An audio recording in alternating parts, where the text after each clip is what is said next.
বগুড়া 6 তারেক রহমান, বগুড়া 7 বেগম খালেদা জিয়া।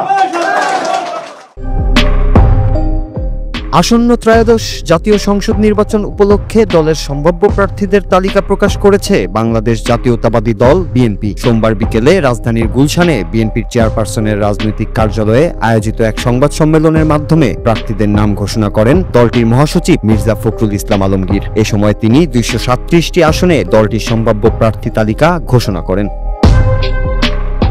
সকল জল্পনা কল্পনা ছাপিয়ে এবারের নির্বাচনেই প্রথমবারের মতো লড়তে যাচ্ছেন বিএনপির প্রতিষ্ঠাতা মেজর জিয়াউর রহমান ও সাবেক প্রধানমন্ত্রী বেগম খালেদা জিয়ার কনিষ্ঠ পুত্র তারেক রহমান। দলটির সম্ভাব্য প্রার্থী তালিকা অনুযায়ী বগুড়া 6 আসন থেকে নির্বাচনে প্রতিদ্বন্দ্বিতা করবেন তিনি, আর তার পাশের আসন বগুড়া 7-এ লড়বেন বেগম খালেদা জিয়া। অর্থাৎ বিএনপি ঘোষিত প্রার্থী তালিকা অনুযায়ী মা ছেলে লড়ছেন বগুড়ার এই পাশাপাশি আসনে। বগুড়া 7 ছাড়াও দিনাজপুর 3 আসনেও লড়বেন সাবেক এই প্রধানমন্ত্রী।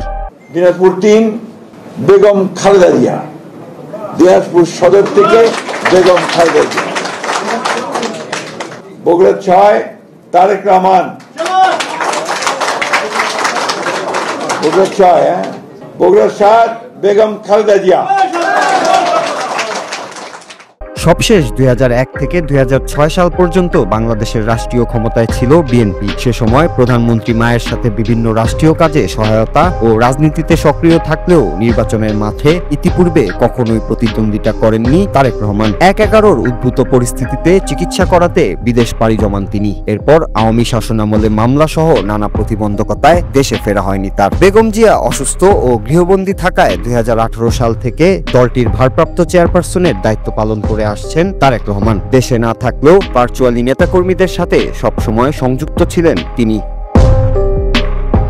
তারেক রহমান ও খালেদা জিয়া ছাড়াও দলটির জ্যেষ্ঠ নেতাদের অনেকের নামও ছিল সেই তালিকায়, যাদের মধ্যে স্থায়ী কমিটির সদস্য মির্জা আব্বাস ঢাকা 7, স্থায়ী কমিটির আরেক সদস্য গয়েশ্বর চন্দ্র রায় ঢাকা 3, দলটির মহাসচিব মির্জা ফখরুল ইসলাম আলমগীর ঠাকুরগাঁও 1, স্থায়ী কমিটির সদস্য আমির খুসরু মাহমুদ চৌধুরী চট্টগ্রাম 10, স্থায়ী কমিটির আরেক গুরুত্বপূর্ণ সদস্য সালাউদ্দিন আহমেদ কক্সবাজার 1 আসন থেকে প্রতিদ্বন্দ্বিতা করবেন। প্রার্থী ঘোষণার আগে দুপুর 12:30টায় জরুরি বৈঠকে বসে বিএনপির সর্বোচ্চ নীতি নির্ধারণী ফোরাম স্থায়ী কমিটির সদস্যরা। প্রায় 5 ঘন্টা ব্যাপী চলা এই বৈঠকে লন্ডন থেকে ভার্চুয়ালি যুক্ত হয়ে সভাপতিত্ব করেন বিএনপির ভারপ্রাপ্ত চেয়ারম্যান তারেক রহমান। সম্ভাব্য প্রার্থীদের নাম ঘোষণা করতে যাচ্ছি। ঠাকুরগাঁও 1 আমি নিজে মির্জা ফখরুল ইসলাম আলমগীর। আসন্ন জাতীয় সংসদ নির্বাচনে দলীয় প্রার্থী চূড়ান্ত ও চলমান রাজনৈতিক পরিস্থিতিতে করণীয় ঠিক করতেই এই বৈঠক অনুষ্ঠিত হয়। Noor Raju, Bangla TV news desk.